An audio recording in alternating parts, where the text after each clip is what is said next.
Nếu mà bây giờ bạn tắt điện thoại, ngước lên trời và tự hỏi trên đầu mình đang có gì, thì câu trả lời không chỉ là mây, là sao, là trăng. Trên đầu chúng ta mỗi ngày đang có hàng nghìn vệ tinh bay vòng quanh trái đất, âm thầm hoạt động, âm thầm truyền dữ liệu, âm thầm giữ cho thế giới này vận hành trơn tru. Điều thú vị là phần lớn chúng ta đang sử dụng vệ tinh mỗi ngày, nhưng lại gần như không bao giờ nghĩ đến nó. Vệ tinh giống như điện, chỉ khi mất điện người ta mới thấy nó quan trọng như thế nào. Vậy vệ tinh là gì và vì sao nó không rơi xuống đất? Vệ tinh là một cỗ máy do con người chế tạo, được phóng lên không gian và bay vòng quanh trái đất theo một quỹ đạo cố định. Ở đây có một câu hỏi rất thực tế. Tại sao nó không rơi xuống? Vì rõ ràng trái đất có lực hút và bất cứ thứ gì ta ném lên trời rồi cũng sẽ rơi. Điểm mấu chốt nằm ở tốc độ. Vệ tinh không đứng yên trên trời, nó lao đi với tốc độ khủng khiếp, có cái lên đến gần 30.000 km mỗi giờ. Vì sao vệ tinh không rơi xuống trái đất quả thật là một câu hỏi rất hay. Thực tế thì vệ tinh vẫn luôn rơi, chỉ có điều nó rơi mãi mà không chạm đất. Trái đất hút vệ tinh xuống bằng lực hấp dẫn, giống như hút mọi vật khác. Nhưng khác ở chỗ, vệ tinh bay rất nhanh theo phương ngang, nhanh đến mức khi nó rơi xuống thì bề mặt trái đất đã cong đi ở phía dưới. Thế là vệ tinh cứ đuổi theo mặt đất, rơi vòng quanh trái đất thay vì rơi thẳng xuống. Nói cho dễ hình dung, nếu chúng ta ném một hòn đá thật mạnh ở trên đỉnh núi, ném càng mạnh nó rơi càng xa. Nếu ném đủ mạnh, hòn đá sẽ rơi mãi và không bao giờ chạm đất. Và vệ tinh chính là hòn đá được ném đủ mạnh đó. Vì vậy, vệ tinh không đứng yên trên trời mà lao đi với tốc độ hàng chục nghìn km mỗi giờ. Chính tốc độ ấy giữ cho nó ở lại với quỹ đạo. Trái đất chúng ta có nhiều vệ tinh nhân tạo vô kể.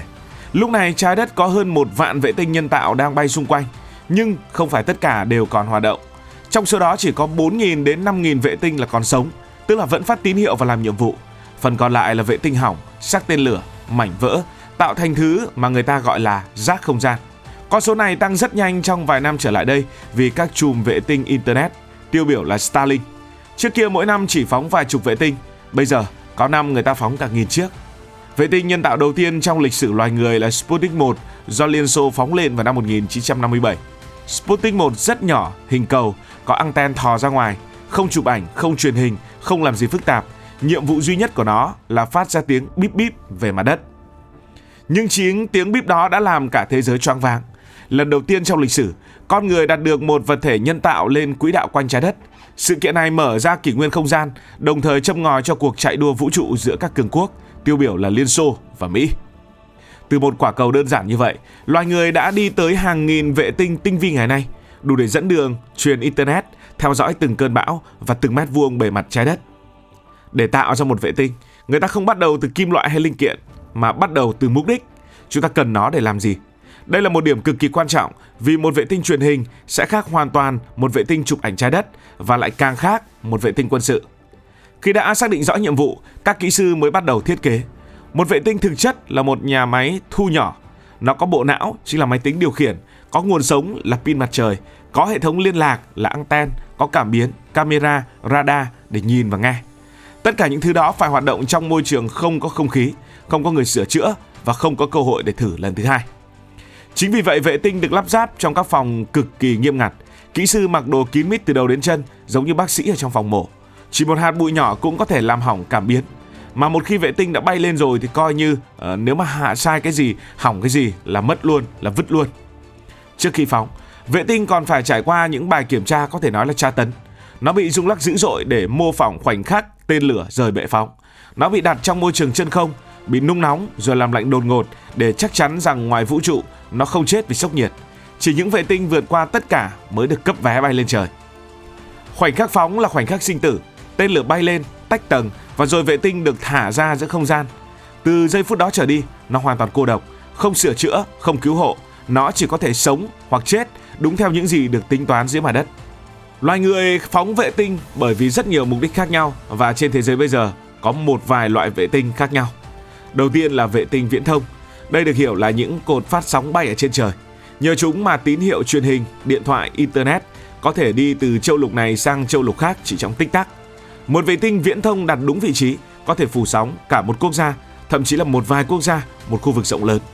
Khi bạn xem truyền hình vệ tinh hay là gọi điện quốc tế, rất có thể tín hiệu đã đi qua một vệ tinh như vậy. Tiếp theo là vệ tinh quan sát trái đất. Đây là những con mắt từ trên cao chuyên chụp ảnh bề mặt hành tinh. Nhờ chúng, con người biết được mình đã ở đâu, rừng bị tàn phá như thế nào, sông hồ đang cạn như thế nào, đô thị đang mở rộng như thế nào. Google Earth, bản đồ vệ tinh, ảnh chụp từ trên cao mà bạn thấy hàng ngày có nguồn gốc từ những vệ tinh này. Một loại vệ tinh khác mà chúng ta vẫn đang sử dụng hàng ngày và luôn sử dụng nhưng ít khi nghĩ đến, đó là vệ tinh định vị. GPS chỉ là một cái tên quen thuộc, thực chất còn có nhiều hệ thống khác.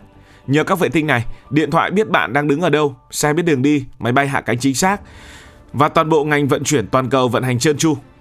Vệ tinh nữa đó là vệ tinh khí tượng. Đó chính là những người canh gác bầu trời. Chúng theo dõi mây, bão, nhiệt độ đại dương, dòng hải lưu. Nhờ có chúng, con người có thể dự báo bão trước nhiều ngày thay vì chờ trời mưa như ngày xưa. Rất nhiều sinh mạng được cứu gián tiếp nhờ những dữ liệu âm thầm đó. Cuối cùng là vệ tinh quân sự. Đây là loại ít được nói đến công khai, nhưng quốc gia nào có tiềm lực cũng đều đầu tư. Chúng dùng để do thám, theo dõi, dẫn đường cho vũ khí chính xác.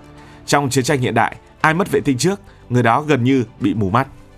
Một sự thật thú vị đó là trên thế giới chỉ có vài nơi thuận tiện để phóng vệ tinh. Bởi vì trái đất thì luôn tự quay từ Tây sang Đông, và ở gần xích đạo, bề mặt trái đất quay nhanh hơn, tạo cho tên lửa một cú đẩy miễn phí.